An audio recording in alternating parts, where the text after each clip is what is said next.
হাসিনার গড়া আদালত, হাসিনার গড়া ট্রাইব্যুনাল সব কিছু তার, সেখানেই বিচার হচ্ছে। ব্যাংকের টাকা যারা ঋণ নিচ্ছেন তারা ফেরত দেবেন না, এটা হাসিনমিক্স।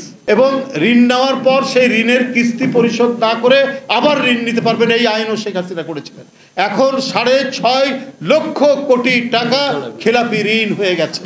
এখন কোন রাজনৈতিক দল ক্ষমতায় আছে? একটু অন্তর্বর্তীকালীন সরকার ক্ষমতায় আছে এবং হাসিনার গড়া আদালত, হাসিনার গড়া ট্রাইব্যুনাল সব কিছু তার, সেখানেই বিচার হচ্ছে। কিন্তু এখানে ইনফ্লুয়েন্স করার যারা ভুক্তভোগী, যারা শেখ হাসিনার ভয়ঙ্কর আঘাতের যারা সম্মুখীন হয়েছি, আমরা বারবার কারাগারে যেতে হয়েছে, রিমান্ডের নামে নির্যাতন করতে হয়েছে। এই যে আমাদের চাইতে বয়স বেশি, সর্বশেষ নজরুল ইসলাম খান, তার মতো মানুষ যার গোটা দেহ আগুনে পুড়ে গিয়েছিল এক সময়, তার এইরকম পরিস্থিতি নিয়ে প্রতি মুহূর্তে যাকে ওষুধ খেতে হয়, তাকে নিয়ে এসেও রিমান্ডের নামে আপনার হাজতের মধ্যে ফেলে রাখলেন।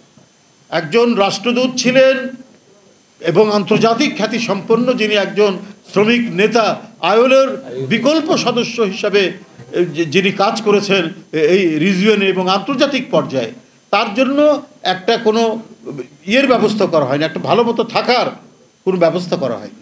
একবারই চোর ডাকাতরা যেভাবে ফেলে রাখে ওইভাবে আমরা তো আছি, আমাদের তো কোনো কথাই না।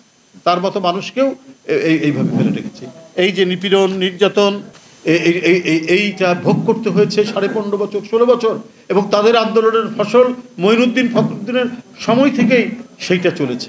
এবং সেটা মানে পার হয়ে আমরা 6 তারিখে আমরা যখন বের হতে পারলাম, সক্ষম হলাম, তখন কিছুটা আমরা নিঃশ্বাস ফেলতে পারলাম যে কমপক্ষে বাইরে বেরিয়ে এখন আমাদের গুমের ভয়ে কোথাও আত্মগোপন করে থাকতে হবে না, গ্রেপ্তারের ভয়ে আমাদের আত্মগোপন করে থাকতে হবে না, মিথ্যা মামলার ভয়ে আত্মগোপন করে থাকতে হবে।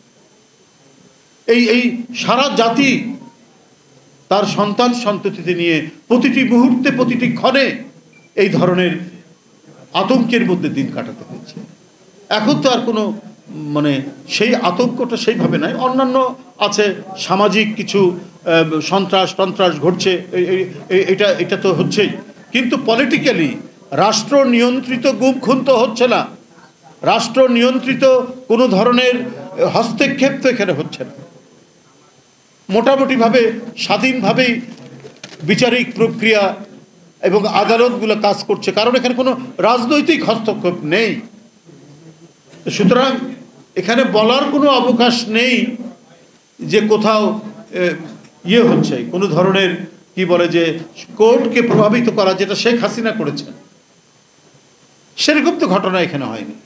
যে লোয়ার কোর্ট দেশনেত্রী বেগম জিয়ার 5 বছরের সাজা দিল একটা মিথ্যা মামলায়, হায়ার কোর্ট মানে হাইকোর্ট সেটাকে 10 বছর করে দিল। সব শেখ হাসিনার কথায়। আইন, আদালত, বিচার, প্রশাসন, পুলিশ, র্যাব সব কিছু চলেছে শেখ হাসিনার কথায়। সমস্ত নিয়ন্ত্রণ ছিল শেখ হাসিনার। একেবারে একচ্ছত্র কর্তৃত্ববাদী ফ্যাসিস্টের এক মহামূর্তি আমরা দেখেছি শেখ হাসিনার মধ্যে। কিন্তু যারা নিজের দেশে নিজের সন্তান হত্যা করে, যারা নিজের দেশে নিজের কি বলে কিশোর হত্যা করে, কিশোরী হত্যা করে, নিজের দেশের শ্রমিক হত্যা করে, রিক্সাওয়ালা হত্যা করে, সব কিছু কি বিচারহীনভাবেই থাকবে? বিচারহীন অবস্থায় থাকতে পারে না। তাই যে মনে করেছিল যে আমি সমস্ত কাজ যাই করব পার পেয়ে যাবে, আবার বিরুদ্ধে কথা বলার কেউ নেই, কিন্তু উপরে তো একজন আল্লাহ আছেন। আপনি গোপনে সব পাপ করে যাবেন, একটার পর একটা অপকর্ম করে যাবেন, আর আপনার ভয়ে, আপনার প্রশাসনের ভয়ে, আপনার ডান্ডার ভয়ে মানুষ দীর্ঘদিন নিশ্চুপ হয়ে থাকবে, সেটা তো মনে করার কোনো কারণ নেই। কথা আছে যে মানে বাপ কেউ ছাড়ে না।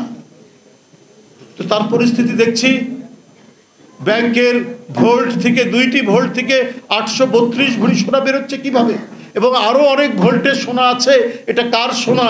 এটা এই স্বর্ণ ভরিগুলা শেখ হাসিনার না তার দলের কারো?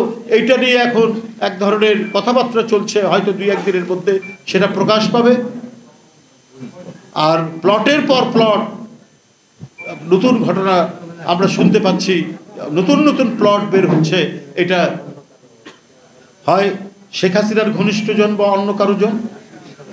তো এর সাথেও তাই ছিল, এরশাদও চেয়েছেন 30 সেট অলংকারের কথা আপনাদের হয়তো মনে নাই যারা ইয়ার, তিনি 30 জন মহিলা এমপি করে, খুব সুন্দরী সেই মহিলা এমপিগুলো, এবং এটার উপর যাই দিন তখন একটি প্রতিবেদন করেছিল 30 সেট অলংকার। এটা আমি আর খুলে আর বলতে চাই না। এটাই চলেছে, এক নায়ক যা ইচ্ছা তাই, কোনো জায়গায় যার মনে হয়েছে যেটা করবেন সেটাই করেছেন। তো সেই 30 সেট অলংকারের যে রাজনৈতিক সংস্কৃতি, সেই সংস্কৃতি শেখ হাসিনার আমল পর্যন্ত সেটা বহমান ছিল, সেই সংস্কৃতিকে বজায় রাখা হয়েছিল। তাই ব্যাংকের ভোট থেকে শেখ হাসিনার নামে 832 ভরি স্বর্ণালংকার, অথচ উনি অফিসিয়ালি দেখিয়েছিলেন তার সোনা আছে কত 18 লাখ টাকা 19 লাখ টাকা, আর এখন শত শত কোটি টাকার সোনা বেরোচ্ছে। যাই হোক, এই যে ঘটনাগুলো, এই ঘটনাগুলোর মধ্যে দিয়ে অনেক শিক্ষণীয় আছে, সবাইকে এই বিষয়টি জানতে হবে। এরশাদ এবং হাসিনা তারা একটা অর্থনীতি তৈরি করেছিল, ইকোনমিক্স, ইংরেজি হচ্ছে ইকোনমিক্স, আর এখন এই 15.5 বছর যেটা চলেছে সেটাকে বলা হতো হাসিনোমিক্স। এই হাসিনোমিক্স চলেছে। হাসিনোমিক্স কি? ব্যাংকের টাকা যারা ঋণ নিচ্ছেন তারা ফেরত দেবেন না, এইটা হাসিনোমিক্স। এবং ঋণ নেওয়ার পর সেই ঋণের কিস্তি পরিশোধ না করে আবার ঋণ নিতে পারবেন, এই আইনও শেখ হাসিনা করেছিলেন। এখন 6.5 লক্ষ কোটি টাকা খেলাপি ঋণ হয়ে গেছে। এই হাসিনোমিক্স থেকে দেশকে উত্তরণের প্রচেষ্টা যারা নির্বাচিত হয়ে আসবেন তাদেরকে নিতে হবে। অন্তর্বর্তীকালীন সরকার কিছু কিছু পদক্ষেপ নিচ্ছেন, কিন্তু অন্যদিকে গিয়ে আবার কিছু ধস নামছে, আমাদের কর্মসংস্থান হচ্ছে না, বেকারত্ব বাড়ছে, এগুলোকেও সরকারকে দেখতে হবে। হ্যাঁ, প্রায় 6, ওয়ার্ল্ড ব্যাংক বলেছে 6 কোটির বেশি ইতিমধ্যে দারিদ্রতার মধ্যে চলে এসছে।